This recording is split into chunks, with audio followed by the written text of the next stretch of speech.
Jeff Jubenville is the #1 star in the rink, and good reason for Bemidji State. He got 2 goals and assists tonight.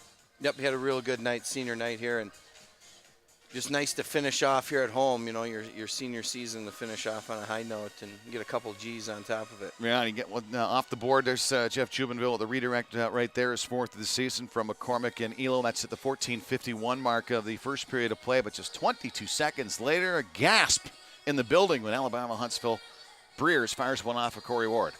Well, it took having to bank one off of a defender from BSU and into the net, and it happens to be Ward, so yeah, that's how they're able to capitalize tonight. Well, Corey Ward gets one back for the Beavers. Quick one-time shot here.